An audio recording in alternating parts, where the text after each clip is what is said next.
And what would you do if you had a second chance? But did you know that the world is not willing to forgive you? Jack Carter spent 15 years behind bars. Now he has only an envelope, a past he tries to hide, and a school where no one trusts him.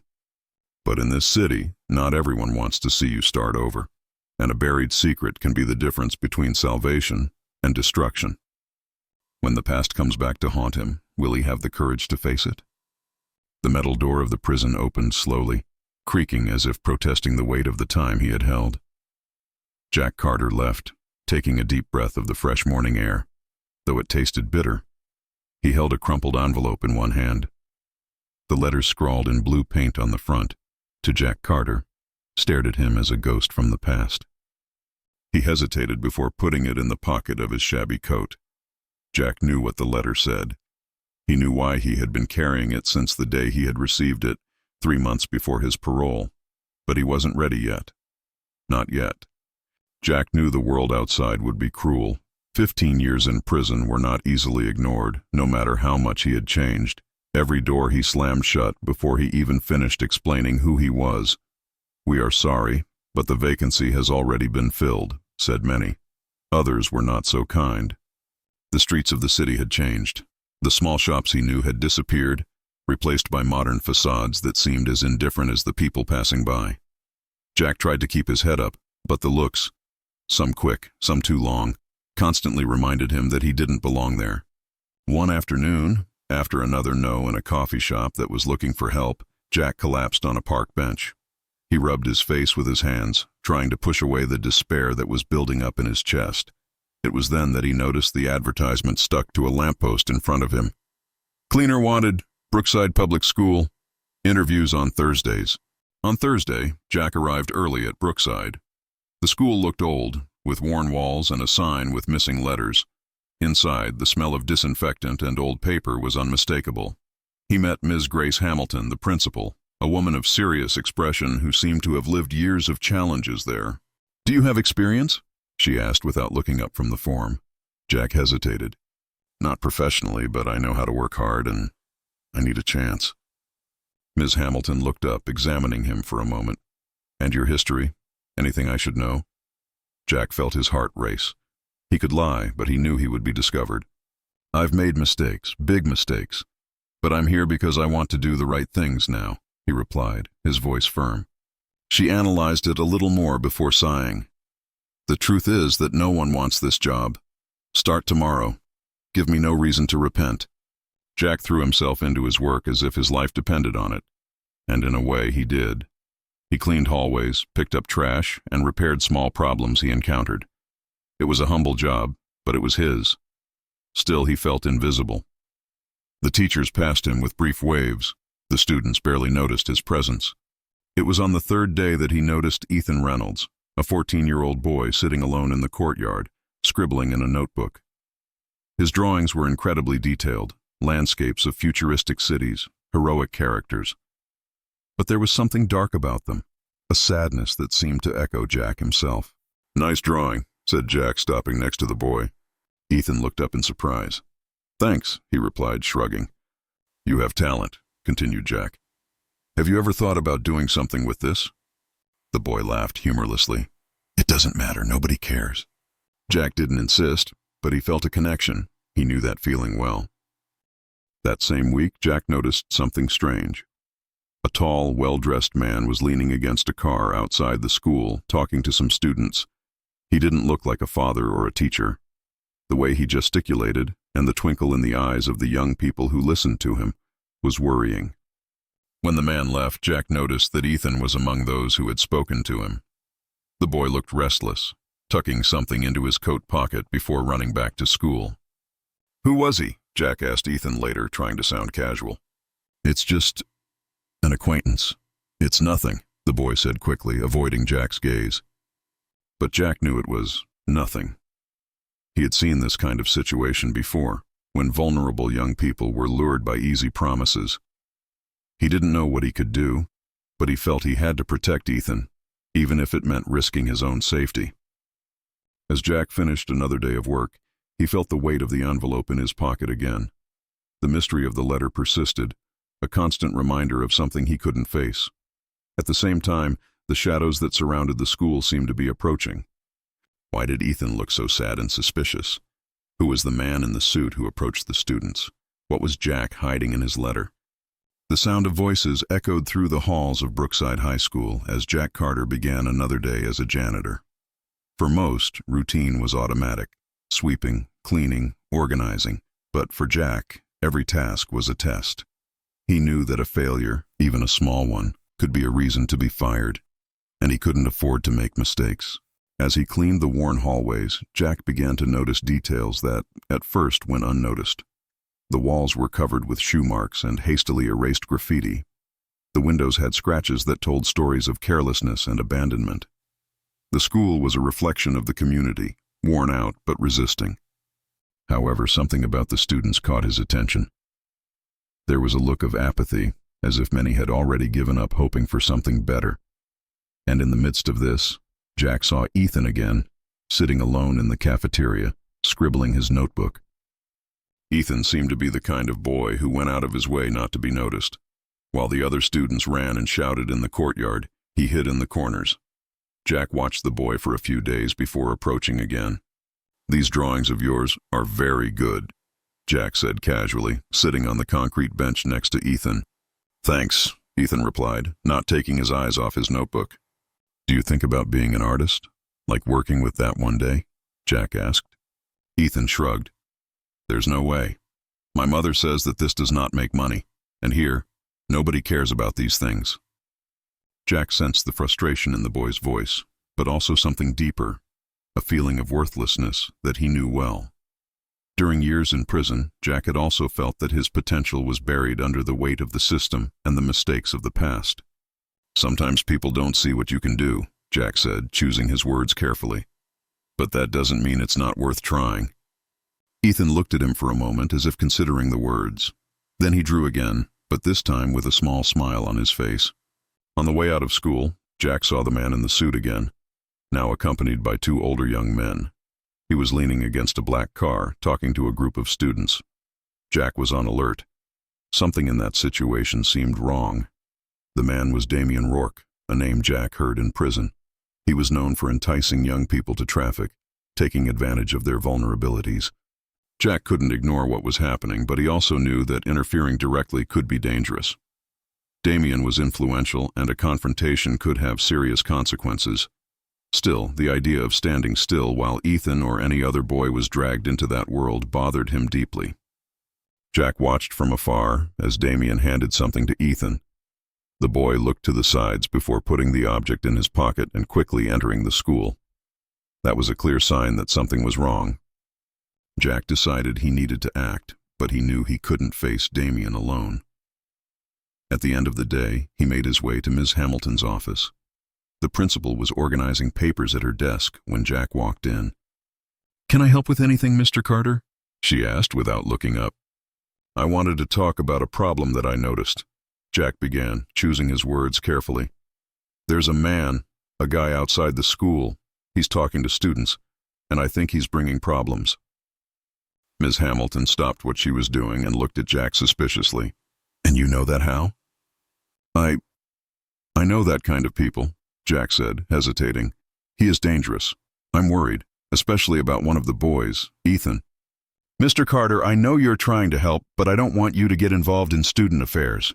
Your job is to keep the school clean, that's all," she replied in a cold tone. Jack clenched his fists, but restrained himself. He knew she didn't trust him, and he probably had a good reason to do so. However, he also knew he was right about Damian. "Understood," Jack said, leaving the office. But he was not willing to ignore the problem. After leaving school, Jack decided to call his sister, Clara. It had been months since they had last spoken. He dialed the number, waiting anxiously as the phone rang. "Hello?" replied Clara, her voice sounding distant. "Clara, it's me, Jack," he said, trying to sound confident. "I wanted to know how you are."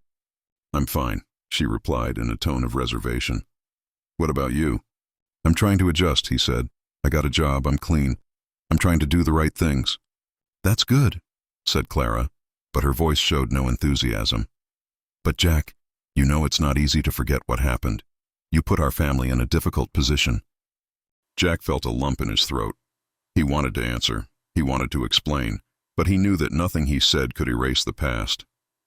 "I know," he said finally. "I just wanted to let you know that I'm trying." "Okay, I'm happy for you," said Clara, before saying goodbye quickly. Jack stood still, holding the phone. The call hadn't been as he had hoped, but at least it was a start. As Jack walked home that night, doubts grew in his mind. Why was Ethan getting involved with someone like Damien? What was he hiding in his pocket? And most of all, how could he help without putting everything at risk? His freedom, his job, and possibly his life. He reached into his pocket, feeling the envelope he carried with him. Maybe it was time to finally face what was inside, but something inside him still resisted. It wasn't just fear, it was the feeling that opening that envelope could change everything. Jack Carter woke up in the middle of the night, breaking out in a cold sweat. The shadows of the small room in which he lived seemed to close around him. The nightmare, the same one that had haunted him for years, returned. The robbery that had condemned him. Memory was a repetitive cycle, unable to be forgotten. He saw the store manager's face again, his eyes wide, his sweat dripping. The sound of the shot echoed in his mind, even though he knew he hadn't pulled the trigger. However, he was complicit. His decision to follow friends that night had changed his life forever. Jack got up and went to the window. Outside, the lights of the city twinkled in the distance. He knew that he would never be a completely free man. Neither society nor his own conscience would allow him to do so. At Brookside School, the morning started like all the others, Jack tidying up the main hallway before the students arrived. But that day looked different. The looks were longer. He felt the whispers of the teachers as they passed. In the cafeteria, he heard two students whisper as they looked in his direction.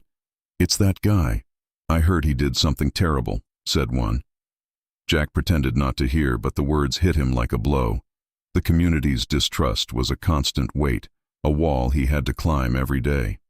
He found Ethan later, sitting on the same bench in the courtyard. The boy was quieter than usual, his eyes fixed on a distant point. "Are you okay?" asked Jack, trying to hide his own anxiety. Ethan shook his head but said nothing. He held the notebook tightly, as if it were an anchor. Jack sat next to him, waiting for the boy to break the silence. Eventually, Ethan muttered, "I want to get out of here, from this school, from this city, but I don't know how." Jack recognized that feeling. He also wanted to escape, but his choices led him down a path he had never imagined. That afternoon, while cleaning the gym, Jack heard footsteps behind him. Turning around, he found Damien Rourke standing in the doorway, smiling menacingly. The air between them seemed to get heavier. "You must be the new cleaner," Damien said, slowly approaching. "I heard about you." "I have nothing for you," replied Jack, trying to keep his cool. Damien laughed, crossing his arms. "I don't want anything. I just wanted to meet the guy who's been asking about me. Curiosity." Jack squeezed the mop tightly. "Stay away from the boys in this school." Damien tilted his head, his smile fading. "Do you think you can give me orders? Look, my friend, you barely got a job.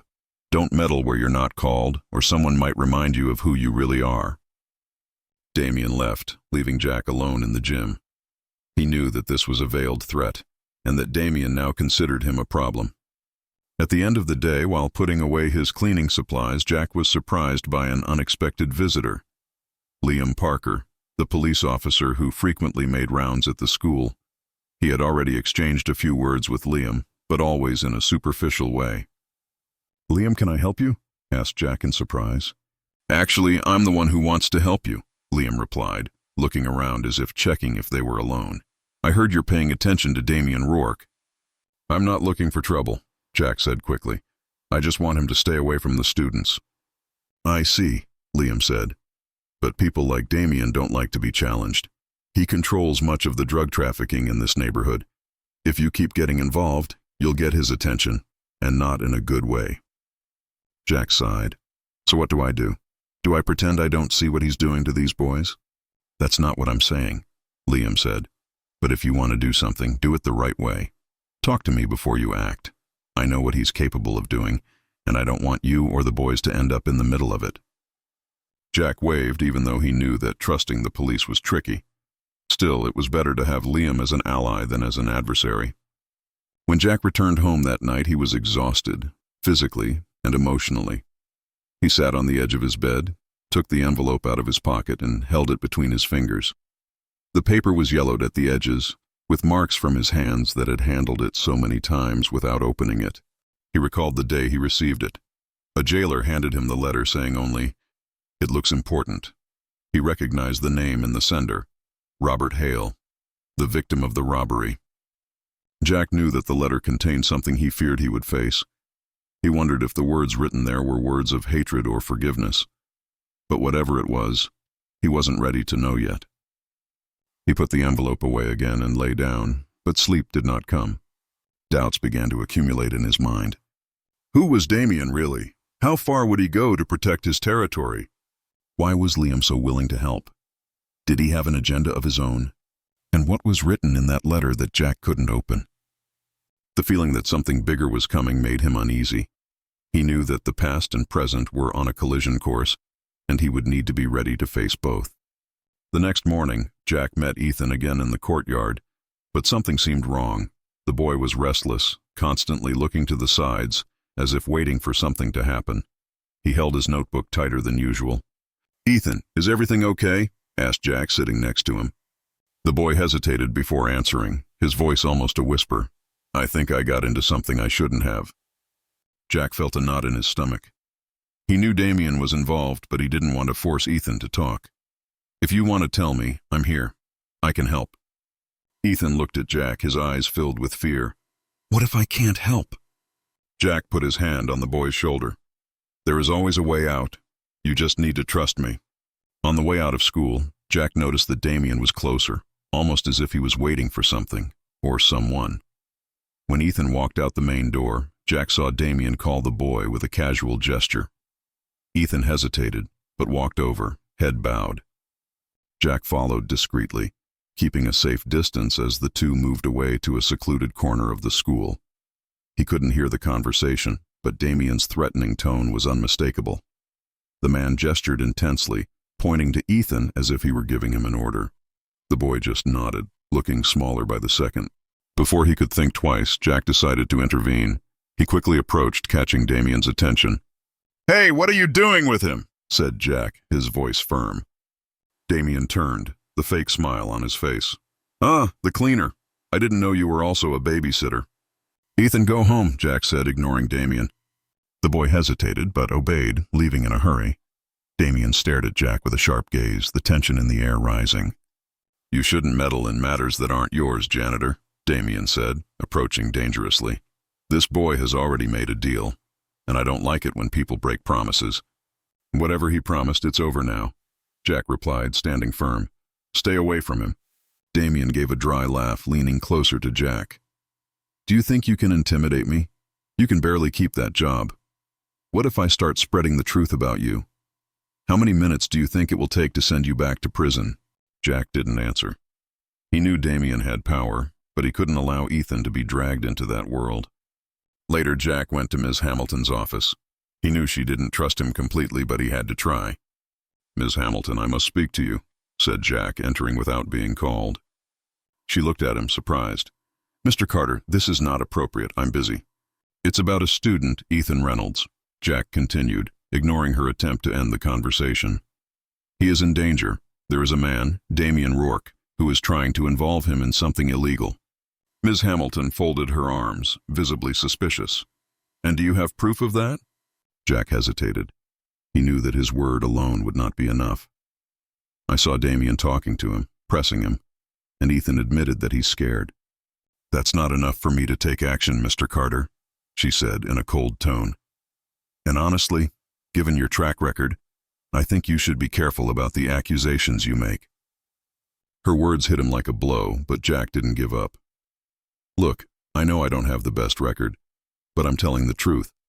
And if we don't do something, this kid could get lost." Ms. Hamilton sighed, looking at him with an expression that mixed skepticism and concern. "I'm going to look at it, but for now you should focus on your work. Understood?" Jack nodded, knowing that it wasn't enough, but also that he couldn't push her any further. He left the office feeling helpless but determined to protect Ethan. That night, as Jack walked home, he realized that he was being followed. He turned quickly, only to find two hooded men blocking his passage. "Damien sent a message," said one of them, approaching. "Stay out of his way or you'll regret it." Before he could react, Jack felt the first blow to his stomach. He fell to the ground, trying to protect himself as the two men continued to attack him. Finally, they stopped, leaving Jack injured on the sidewalk. "Last chance, janitor. Stay in your place," one of the men said before disappearing into the darkness. Jack stood there for a few minutes, trying to catch his breath. He knew he was entering dangerous territory, but giving up was not an option. As Jack wiped the blood from a cut on his face, he thought about the past 24 hours. Or that Damien loved Ethan? Why did Miss Hamilton seem reluctant to act? And how long could he hold out before Damien completely destroyed him? Jack knew that the answers were yet to come, and that they would likely bring even more challenges. Jack woke up the next morning feeling pain in every muscle. The mirror in her small apartment reflected a tired face, with a fresh cut on the eyebrow and a slightly swollen eye. He took a damp towel and cleaned his wounds, but he knew it wouldn't be easy to hide it at school. He considered missing work, but gave up the idea. If he wanted to keep his job and continue helping Ethan, he had to show up, injured or not. When he arrived at Brookside, the stares were inevitable. The teachers and students noticed the marks on his face, but no one said anything. Ms. Hamilton, however, did not let it pass. "Mr. Carter," she called, meeting him in the halls. "Can we talk in my office?" Jack nodded, feeling the weight of judgment in his gaze. In Ms. Hamilton's office, the mood was heavy. She watched him for a few seconds before speaking. "What happened to you?" he asked, pointing to his injuries.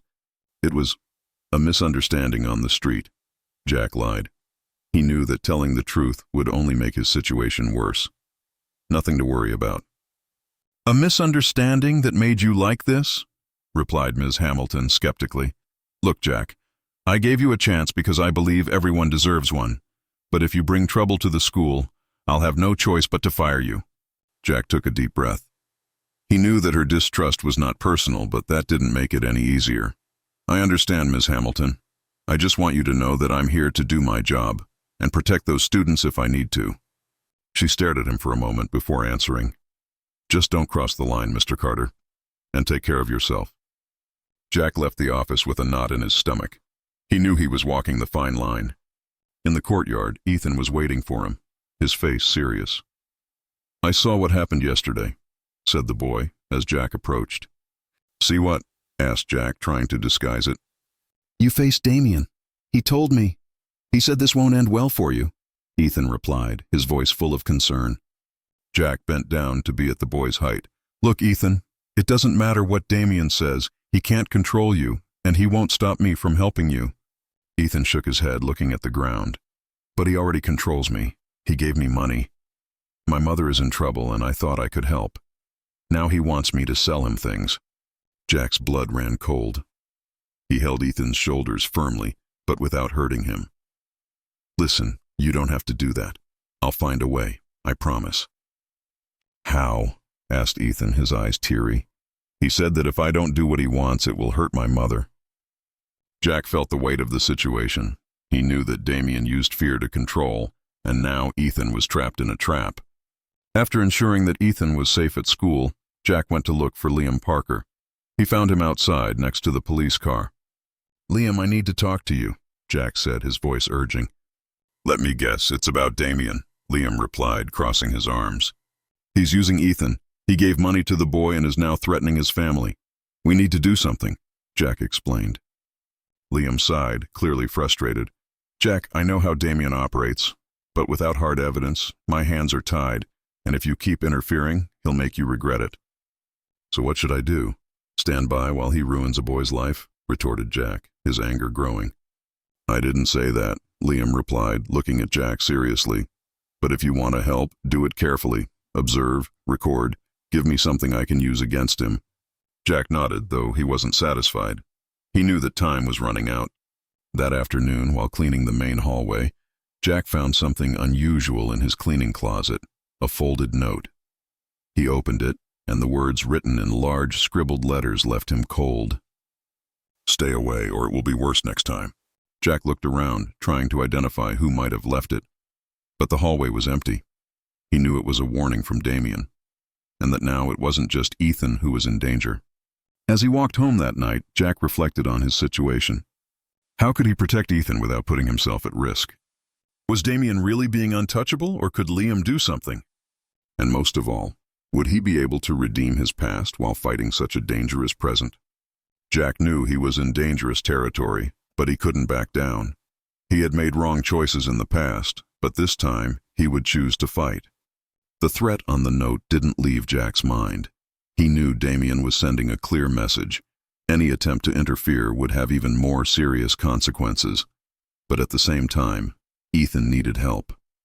The boy was cornered, and Jack couldn't just watch as he was dragged down a path of no return.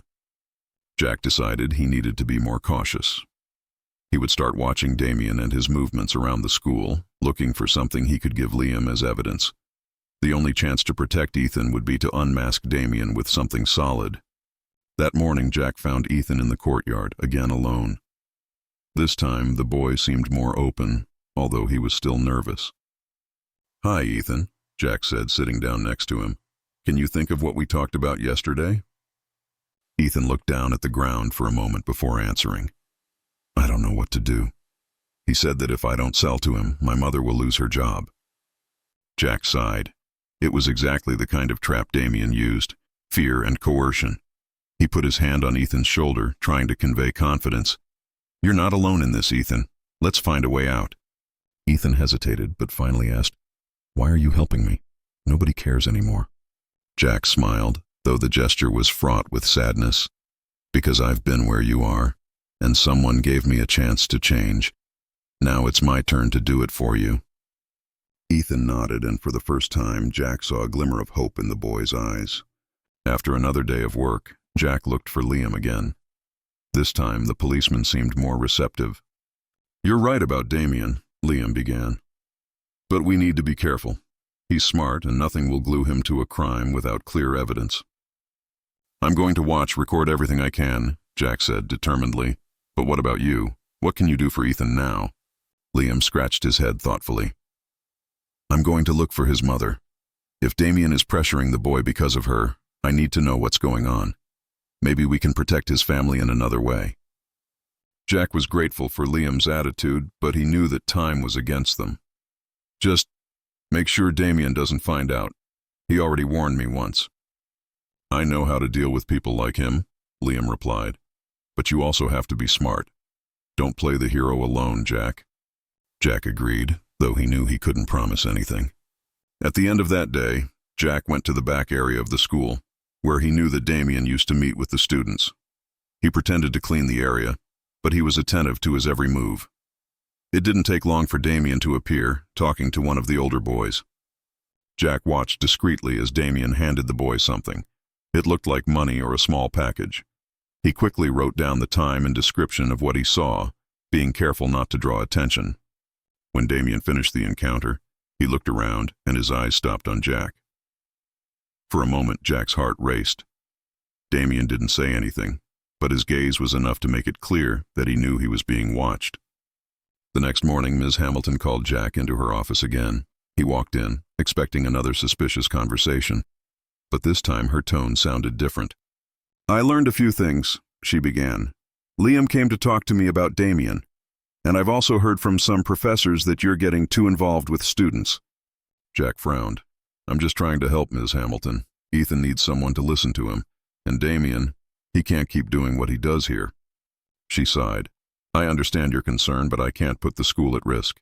If something goes wrong, the consequences will be serious for all of us." Jack hesitated before answering. "If we do nothing, the consequences will be worse for these boys. Ethan is just one example. How many others has Damien dragged into this?" Miss Hamilton was silent for a moment, considering Jack's words. Finally, she said, "I'm going to talk to Liam. Perhaps we can work together to resolve this. But Jack, be careful. I don't want to lose you either." These words took him by surprise. It was the first time that Ms. Hamilton had shown genuine concern for him. Later that day, Ethan looked for Jack in the courtyard. The boy seemed more resolute, although there was still fear in his eyes. "I'll do what you said," Ethan began. "I'm going to stop working for him, but what do I say to my mother?" Jack knew that this would be the hardest part. He put his hand on the boy's shoulder again. "Tell her the truth, and tell him you're not alone in this. Liam and I will make sure nothing happens to you." Ethan nodded, though he was still nervous. "I hope you're right." Jack looked at the boy, determined. "I am." With Ethan determined to break up with Damien, Jack knew things would get even more dangerous. He and Liam began planning their next steps, ensuring that the boy and his mother were protected. But at the same time, Jack knew that Damien wouldn't back down without a fight. He sensed that a confrontation was looming, one that could define not only Ethan's future, but his own. Doubts continued to hover. How will Damien react when he notices that Ethan is moving away? Can Ms. Hamilton and Liam really help, or will they back down in the face of danger? And how far will Jack be willing to go to protect Ethan? The atmosphere at school seemed heavier than ever. Jack knew that Damien would notice Ethan's change of heart and would not be slow to react. He kept an eye on the boy all morning, but couldn't stop Damien from approaching him as he left school. Jack saw it all from afar. Damien, accompanied by two older boys, blocked Ethan's path before he could leave the gate. Jack rushed to intervene. "Ethan, come with me," Jack said firmly, placing himself between the boy and Damien. Damien smiled, but there was something dark in his eyes. "You're getting very brave, janitor. I told him not to meddle in my business." "And I told you to leave this boy alone," Jack retorted, his voice firm but controlled. The boys next to Damien stepped forward, but Damien stopped them with a gesture. He leaned into Jack, lowering his voice to a menacing tone. "Do you think you can protect him? He can't even protect himself." Jack didn't back down. "He's not going to do anything else for you. It's over." Damien laughed, patting Jack on the shoulder as if he were an old friend. "You're funny. Let's see how long it lasts." With that, he walked away, but the threat in the air was clear. After the confrontation, Jack took Ethan inside the school. The boy was shaking, clearly shaken. They sat on the patio, away from anyone who could hear. "He's going after my mom," Ethan said, his eyes teary. "He always does what he threatens." Jack sighed, trying to calm the boy. "Liam is taking care of it. He's going to talk to your mom and make sure you're protected." "I shouldn't have accepted his money," Ethan continued, guilt evident in his voice. "Now he's going to destroy me." "You did it because you thought it was your only option," Jack said, understanding in his voice. "But now you have other choices, and I'm not going to let him destroy you." Ethan looked at Jack, and for the first time seemed to believe that maybe there was a way out. Meanwhile, Liam managed to get in touch with Ethan's mother, Sarah Reynolds. She was a tired woman with dark circles under her eyes that revealed sleepless nights and an expression of constant worry. "I didn't know Ethan was involved with Damien," she said, visibly distressed. "He just told me that he got some money to help with the bills." Liam nodded, understanding. "Damien is known for taking advantage of situations like yours. But now that we know what's going on, we need to act fast." "Do you think he can hurt us?" asked Sarah, her voice trembling. "It's possible," Liam admitted, "but we are already taking measures to protect you. The important thing now is that Ethan doesn't have any more contact with Damien." Sarah nodded, but the fear was evident on her face. "I just want my son to be safe." "That's exactly what we're trying to ensure," Liam said firmly. The next day, while cleaning the hallways, Jack heard whispers between two teachers. "He seems to be always in the middle of confusion," said a voice. "I knew it would eventually happen." Jack pretended not to hear, but the comments followed him for the rest of the day. He knew that his reputation was still fragile and that any mistake could cost him his job. Later, Ms. Hamilton called him into the office again. "Mr. Carter, I heard about the confrontation with Damien yesterday," she said, with a tone of concern. "He was threatening Ethan," Jack explained. "I couldn't stand still." "I understand your intent," Ms. Hamilton said, "but you're exposing yourself too much. If something goes wrong, you may be the one to pay the price." Jack took a deep breath, trying to contain his frustration.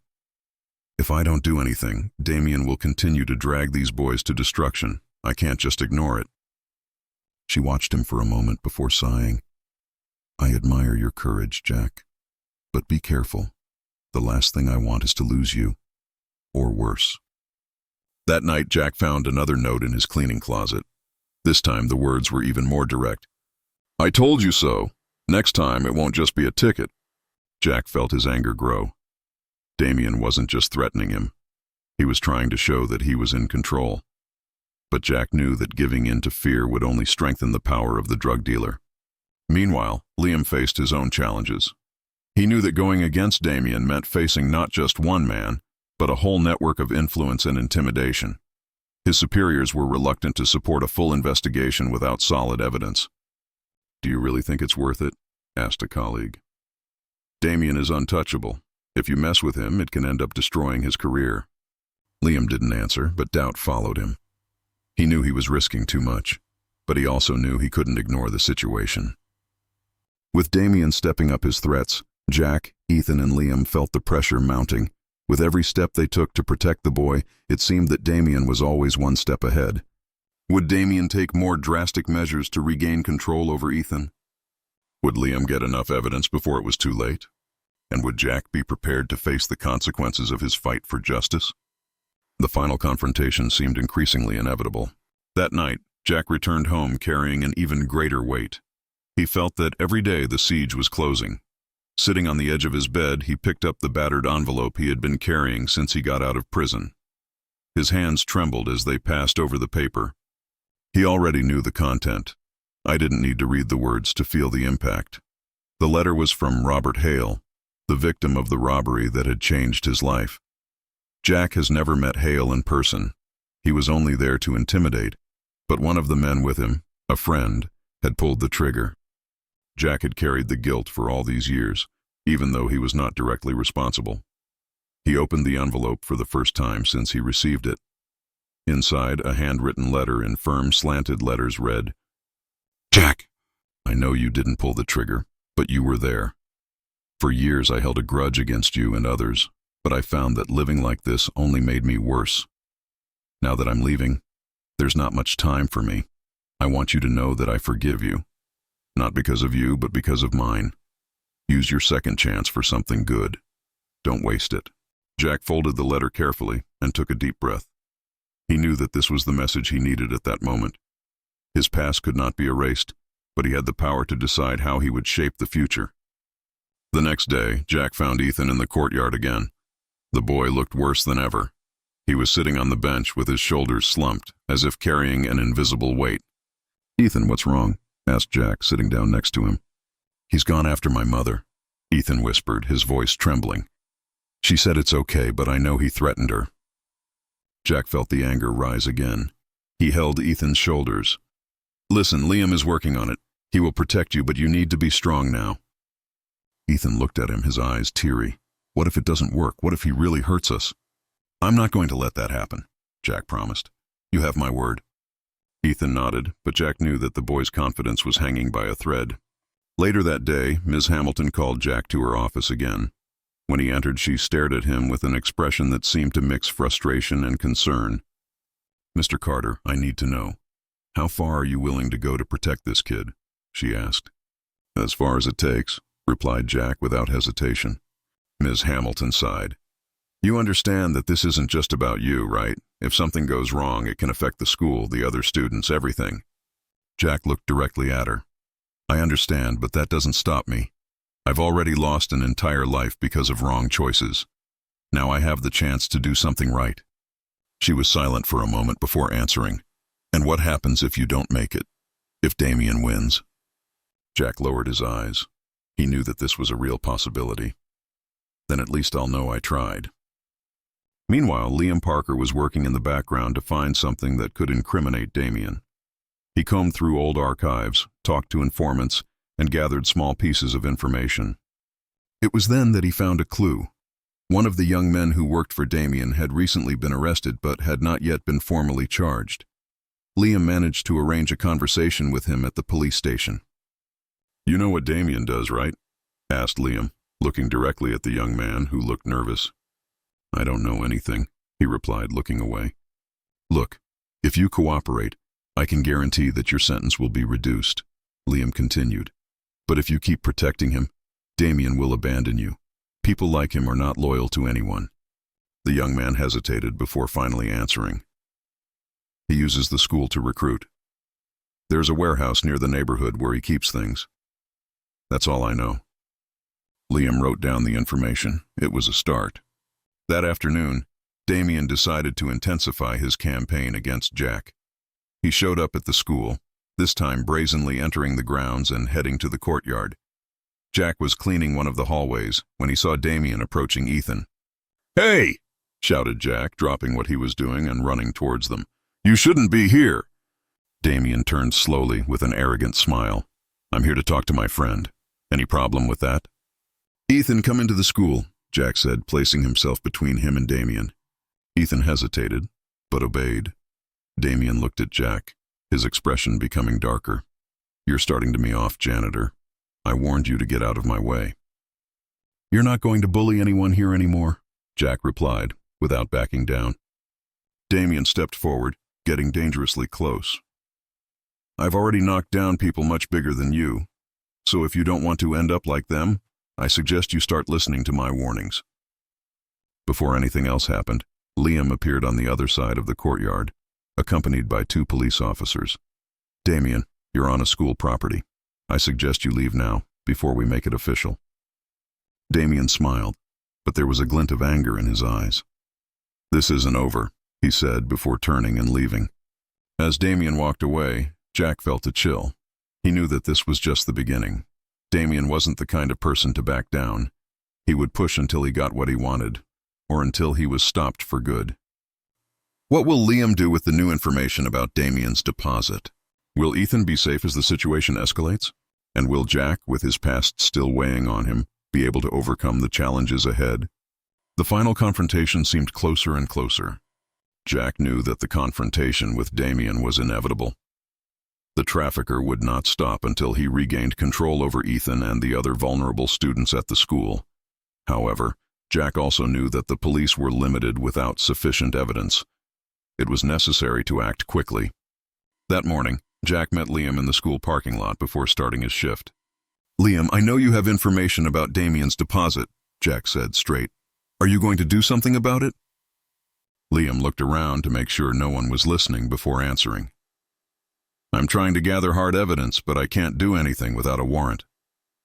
"What if Damien does something before that?" asked Jack.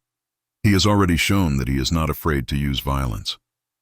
"I know, Jack," Liam said in a worried tone, "but you need to promise me that you won't do anything stupid."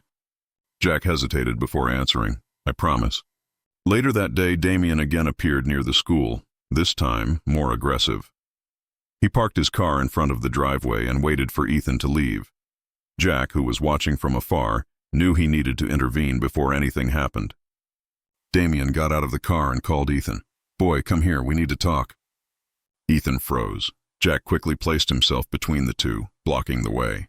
"I already told you to leave him alone," Jack said, his voice full of firmness. "You don't really know when to stop, do you?" retorted Damien with a sinister smile. He looked at Ethan. "Kid, you're making a big mistake by trusting this janitor. He can't protect you." Ethan took a step back, clearly terrified. Jack stepped forward, staring at Damien. "You're not going to hurt him or his mother." Damien laughed, but his eyes were filled with anger. "This is not a game, janitor. You've just crossed the line."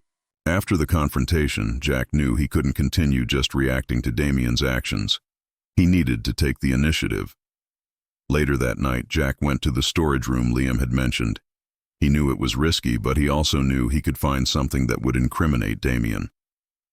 With a flashlight and a cell phone, Jack arrived at the scene. The warehouse was in an abandoned industrial area with rusty fences and desolate buildings.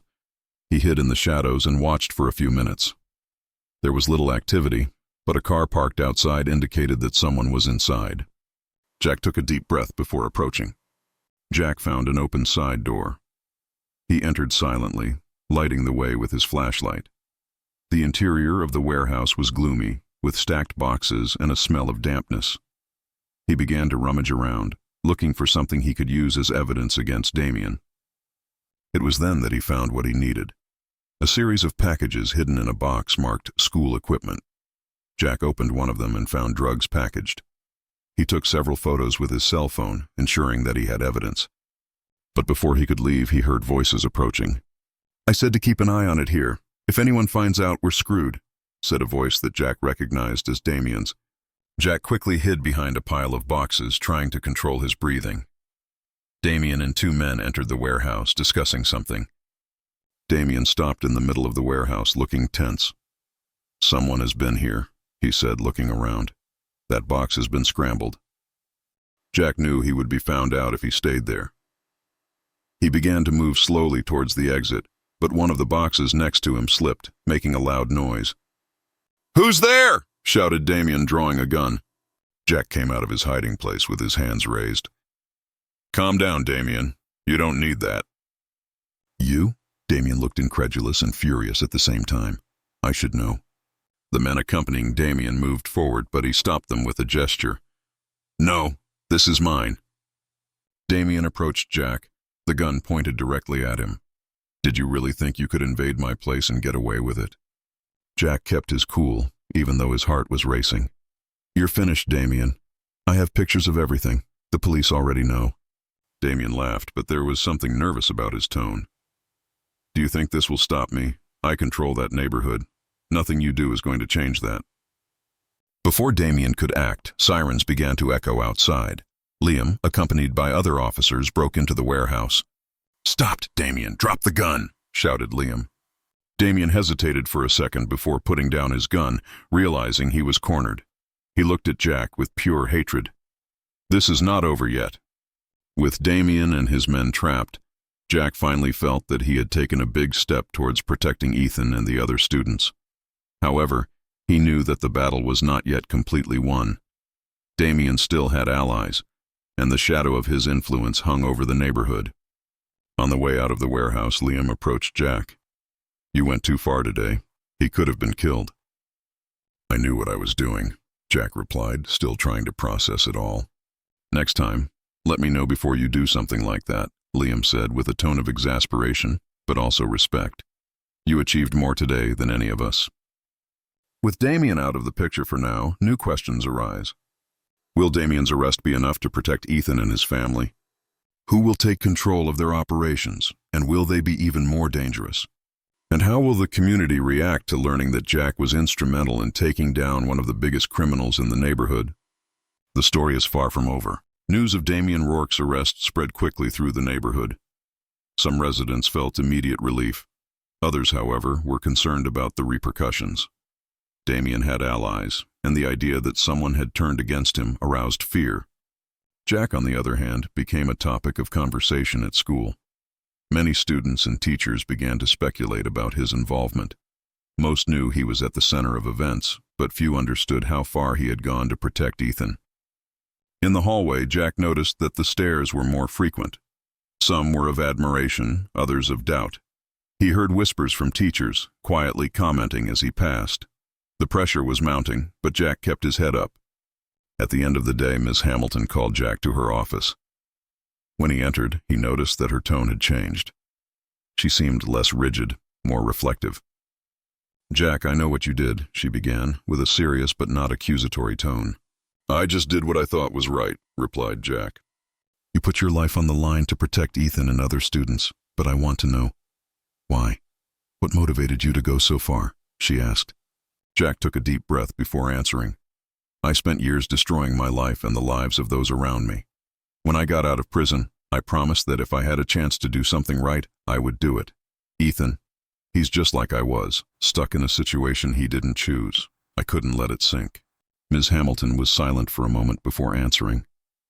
"You are more than I imagined, Jack. I was wrong about you. But know that your fight is not over yet. Damien may have been arrested, but there's so much more behind him." Jack nodded. He knew that this was only part of the battle. Meanwhile, Ethan was beginning to feel the impact of freedom. Without Damien pressing on him, he could finally breathe. In the courtyard, he called Jack to talk. "Thank you for everything you've done," Ethan said sincerely. I don't know what would have happened if you hadn't been here." Jack smiled, but his expression was serious. "You still have a long way to go, Ethan. The important thing now is to stand firm. It's going to be hard, but you're not alone." "My mom said she wants to move neighborhoods," Ethan continued. "She thinks it's the only way to stay safe." Jack nodded. "Maybe it's a good idea. A fresh start may be just what you need." Ethan looked at Jack with a mixture of admiration and sadness. "And you? Will it be okay?" Jack smiled. "I'm going to stay. I always am." Even with Damien in prison, things started to get more tense in the community. One night, as Jack was returning home, he realized that he was being followed. He quickened his pace, but soon 2 men blocked his way into an alley. "Do you think you can mess with Damien and get away with it?" said one of the men, advancing with a piece of wood. Jack positioned himself to defend himself, but he knew he was at a disadvantage. The first blow hit his arm, and he retreated, trying to protect himself. He managed to dodge the next attack and knock one of the men down, but the other caught him from behind, knocking him to the ground. "This is just a warning," one of the attackers said before fleeing, leaving Jack injured in the alley. The next morning, Jack showed up at school with visible bruises. When Liam saw him, he immediately confronted him. "Jack, what happened?" asked Liam, worried. "Some of Damien's men. I don't think they liked losing their boss," replied Jack, trying to downplay the severity. "You should have called me," Liam said. "They're trying to intimidate you, but you can't stand up to them alone." "I'm not alone," Jack replied firmly. "I have you, and I have these students. I'm not going to back down." Liam nodded, though he was clearly worried. "Just be careful, Jack. I don't want you to become the next victim." As Jack tried to recover from the attack, the community began to mobilize. Some parents demanded more security at the school, while others feared that the actions against Damien would bring more violence to the neighborhood. Ms. Hamilton organized a meeting with parents and teachers to discuss the impact of Damien's arrest and measures to protect students. Jack, though reluctant, was invited to speak. "I know many of you are afraid," Jack said, looking at the worried faces in the audience. "I have it too. But we can't let people like Damien continue to control our lives. They want us to be quiet, not to fight. But this school, this community, deserves more." There was a moment of silence before one of the parents began to applaud. Soon, others joined. Although there were still doubts, Jack felt that he had planted a seed of hope. Over the next few days, Jack redoubled his efforts to protect Ethan and the school. He knew he was still in danger, but he wouldn't be intimidated. Her dedication began to inspire others, including Ms. Hamilton, who finally recognized the positive impact of her presence. Even with the challenges, Jack felt he was starting to find purpose. He was no longer just an ex-con trying to redeem himself. He was someone who made a difference. Will Damien's allies back down, or will they continue to put pressure on Jack and the community? Will Liam be able to completely dismantle Damien's network? And will Jack finally find the peace he seeks so much, or will he have to sacrifice even more to protect those he loves? The night after the attack in the alley was a long one for Jack. He sat on the small couch in his apartment, his injuries still hurting, but not as much as the weight of his situation. He held Robert Hale's letter again, as if looking for some kind of strength in it. The words of forgiveness echoed in his mind, but the feeling of guilt remained. Jack knew he was on the right track, but he also knew that the line between success and tragedy was thin. Damien might have been in prison, but his shadow still hung over the neighborhood and over him. The next morning, Liam showed up at school with a serious expression. He found Jack in the hallways where the ex-con was cleaning out the closets. "Jack, I need to talk to you," Liam said. Jack stopped what he was doing. "Is it about Damien?" Liam nodded. "He is in prison, but his allies are moving. We were able to confirm that they are trying to reorganize the operation while Damien is away. It's rumored that they have someone new taking over."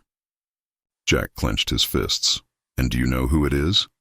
"We are investigating, but we still don't have enough evidence," Liam replied. "You need to be careful, Jack. They've already shown that they're not afraid to hit you directly." "I'm not going to stop, Liam," Jack said determinedly. "These kids deserve better than being stuck in the cycle that Damien created." "I know," Liam said. "I just want you to know what you're getting into." Later that day, Jack received an unexpected call from his sister Clara. They hadn't spoken since the brief conversation they had after their release. Her voice sounded hesitant. "Jack, can we meet?" asked Clara. "Of course," Jack replied, surprised. "Something wrong?" "No, I think I need to clarify a few things," she said. They met at a small cafe in the neighborhood. Clara looked tired, but there was something else in her expression, a weight she seemed ready to lighten.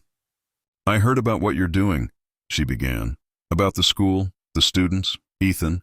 You're trying to do the right thing, Jack, and I admire that." "Thank you," replied Jack sincerely. "But why did you want to see me now?" Clara took a deep breath before answering. Because I think the time has come for you to know the whole truth about what happened that night. Jack frowned. What night?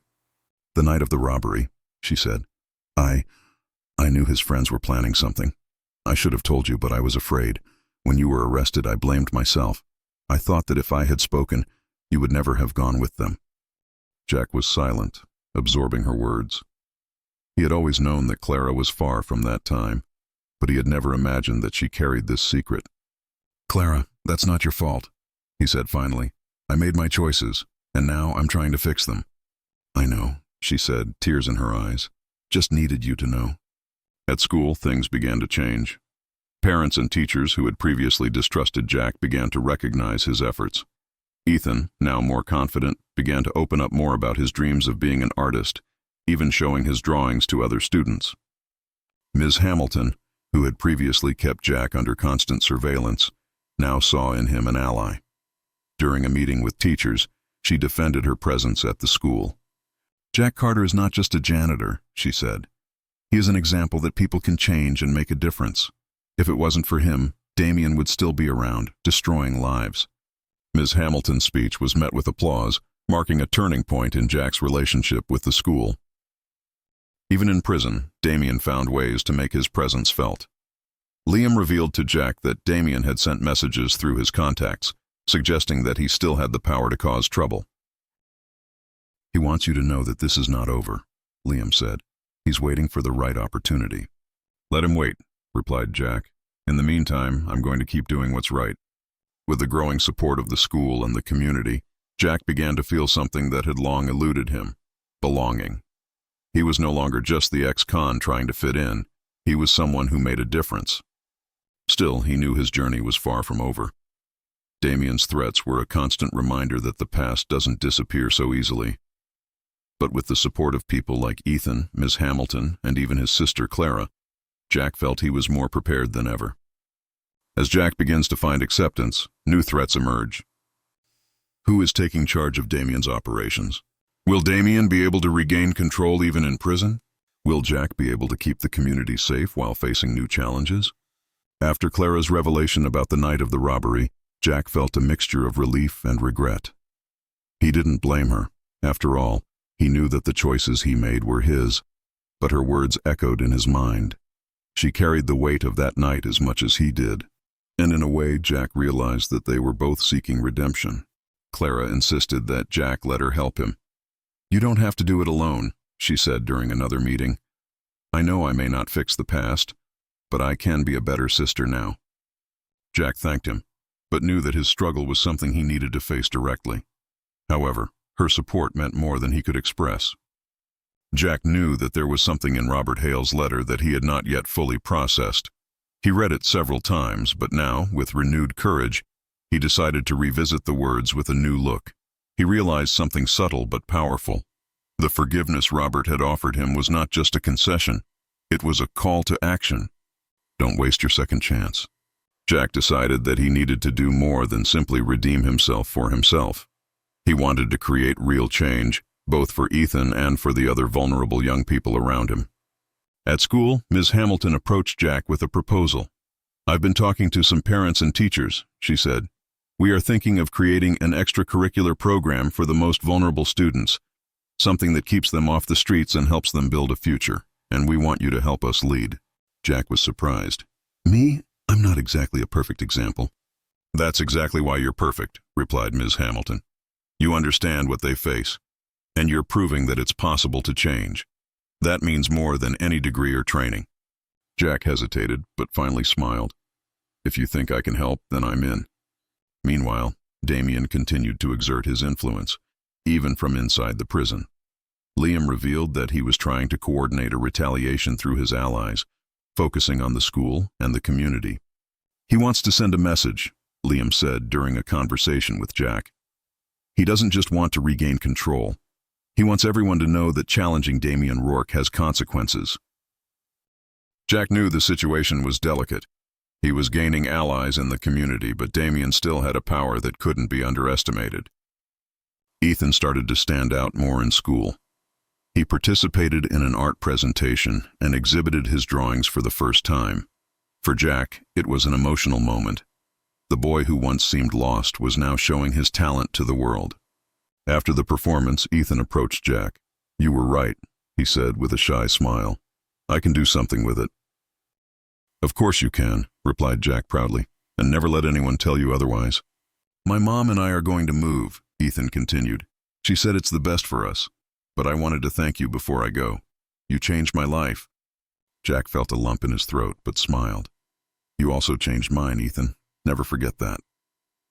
With Ethan safe and the community beginning to reorganize, Jack began to feel the weight of everything he faced. He knew that his fight against Damien wasn't over yet, but he also knew that he was stronger than ever. He returned home that night and opened Robert Hale's letter for the last time. This time he read it with a complete understanding. The final words, "Don't waste your second chance," were now more than advice. They were his mission. Jack decided it was time to take it a step further. He would not be just a passive observer of change. He would be an active agent, ensuring that young people like Ethan never have to face the same demons as him. Will Damien's influence over his allies be contained before he does more damage? Or will Jack be able to lead the new school program and cement his position in the community? Will Robert Hale's pardon finally be honored by Jack in his future actions? Even behind bars, Damien Rourke remained a threat. Liam informed Jack that the drug lord had coordinated a last-ditch effort to regain control of his operation. His allies began to act more openly, trying to intimidate parents, teachers, and even students to re-establish their influence. At the school, small incidents began to occur, threatening graffiti in the hallways, students being pressed outside. To Jack, it was a clear sign that Damien was unwilling to back down.